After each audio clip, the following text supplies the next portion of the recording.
Olá, alunos! Olá, internautas! Eu sou o professor Antônio Carlos e dentro do nosso curso de Sociologia resolvi gravar uma sequência de vídeos onde vamos falar de um tema que até hoje é muito difícil de ser abordado.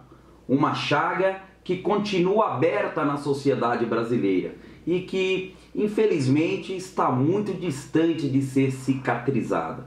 Vamos falar sobre o racismo.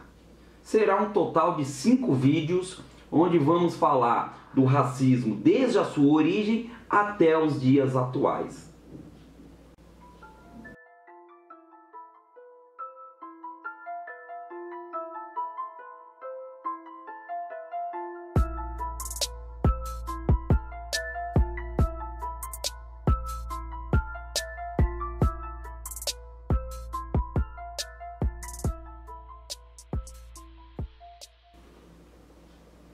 Pois bem, o racismo no Brasil não é por acaso.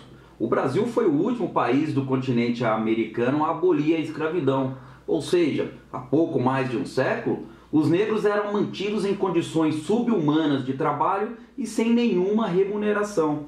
Vamos tentar mostrar como inicia-se o ciclo de discriminação racial do negro a partir da abolição da escravatura em 1888, ocasião em que o afrodescendente passou da condição de escravizado a de subcidadão, excluído da vida política, econômica e social do país. Vamos abordar aqui a violência seletiva, as desigualdades de cor e, finalmente, o panorama da relação entre o racismo e o sistema carcerário brasileiro. Principalmente a questão do racismo institucionalizado, do encarceramento em massa e do genocídio da população negra nas periferias do Brasil.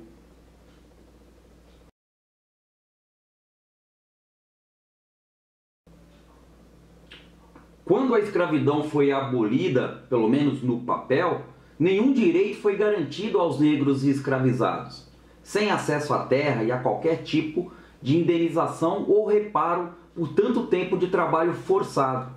Mas essas condições sub-humanas não se extinguiram. Pior, a exclusão social estruturou uma sociedade extremamente racista, que ainda hoje coloca o negro em situação de vulnerabilidade e exposição à violência. É uma opressão social demonstrada pelos indicadores da sociedade. Essa opressão racial cada vez mais aumenta a porta de entrada do cárcere para os negros e diminui a porta das universidades e do mercado de trabalho, negando dignidade a uma parcela da sociedade que historicamente se viu empurrada para os abismos do preconceito e da indiferença. Nesse trabalho aqui, vamos desenvolver a ideia do eurocentrismo e a difusão do chamado racismo científico. Depois falaremos sobre o racismo como elemento estrutural da sociedade brasileira. E por fim, traremos números estarrecedores sobre a desigualdade e a violência, para refletirmos sobre o reflexo do racismo no sistema carcerário brasileiro.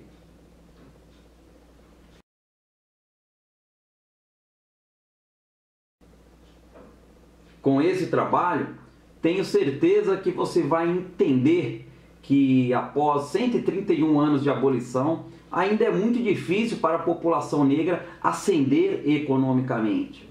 A escravidão é uma marca histórica, pois durante esse período a população negra não tinha sequer status de humanidade. E depois da abolição, não houve nenhum projeto de inclusão social dos ex-escravizados. Mesmo depois de liberta, a população negra ficou à mercê da própria sorte. E ainda que muitas pessoas acreditem que o Brasil não é um país racista, os números mostram de maneira gritante que a população negra vivencia condições de vida muito inferiores aos de pessoas brancas. Só para termos uma ideia do que nos espera aqui nesse trabalho, analisando alguns dados atualizados, notamos que a renda de negros é, em média, 40% menor que a de brancos. 76% da população mais pobre do país é negra.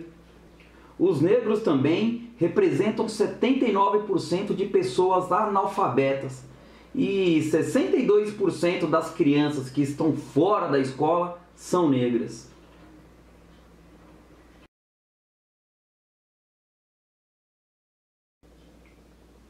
Segundo o Atlas da Violência de 2017, a cada 100 pessoas assassinadas, 71 eram negras.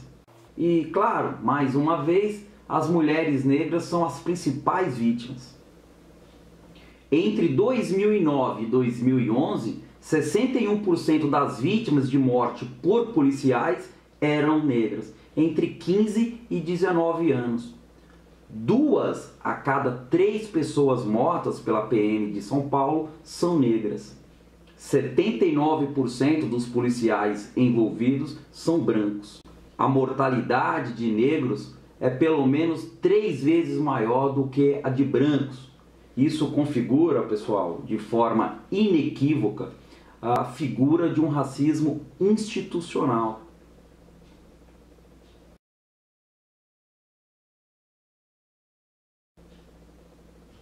Veremos aqui ao longo das nossas aulas que o racismo aparece de várias formas na sociedade brasileira, nos padrões estéticos, no mercado de trabalho, no acesso aos direitos básicos como saúde, educação, segurança, entre muitas outras coisas. Mas talvez a área mais representativa da desigualdade racial no Brasil seja o sistema penitenciário.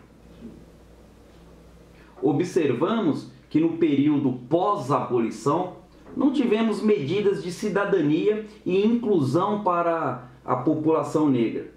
Assim, os negros simplesmente trocaram as senzalas pelas favelas, sendo certo que as periferias do Brasil se tornaram espaços racializados que propiciam uma seletividade do sistema penal e o encarceramento desproporcional da população negra.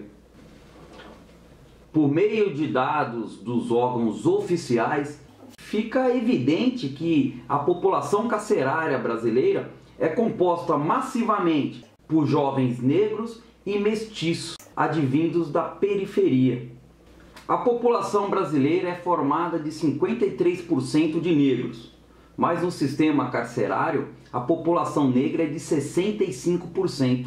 Os brancos, inversamente, são 34% dos presos, enquanto são 45% da população em geral.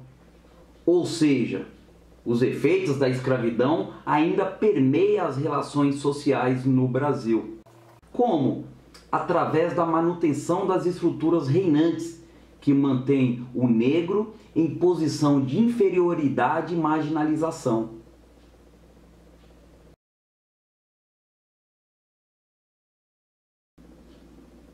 Quando analisamos a escolaridade da população prisional, por exemplo, observamos que 75% dos presos chegou ao ensino médio e menos de 1% possuem uma graduação. Observamos que a situação de vulnerabilidade socioeconômica é um fator decisivo e determinante da marginalidade. Crianças e adolescentes abandonadas pelo poder público são cada vez mais expostas ao crime e à criminalidade. Ou seja, pessoal, os negros estão entre os indivíduos com piores indicadores de renda, emprego, escolarização, entre outros. Sem falar que os negros têm um tratamento penal mais severo para os atos iguais aos cometidos por brancos. Vamos falar aqui de algumas sentenças judiciais e de algumas decisões, desde o inquérito policial com tratamento na delegacia até diante do judiciário brasileiro.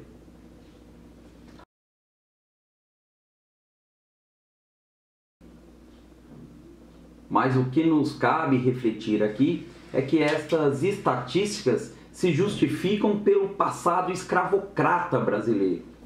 Exatamente.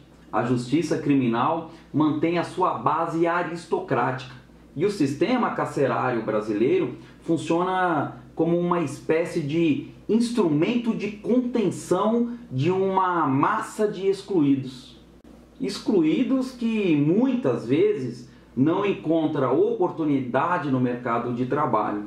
O sistema, então, pessoal, na verdade, funciona como um aparelho, um mecanismo de manutenção das estruturas dominantes. Definitivamente, a escravidão não desapareceu com a abolição legal da escravatura, ou pelo menos a estrutura escravista permanece viva na sociedade atual.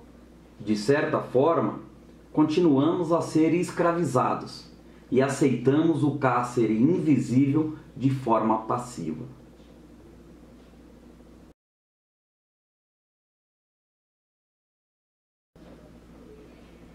Fiquem conosco, tenho certeza que o curso trará reflexões aí, será um curso enriquecedor. Traremos dados, como eu disse, estarrecedores, dados que talvez não são refletidos como deveriam e que vai abrir aí toda uma visão de sociedade interessante, interessantíssima aí para os futuros juristas, para as pessoas que querem pensar e entender o mundo em que estamos inseridos. É o professor Antônio Carlos ajudando a formar pensadores. Até a próxima aula.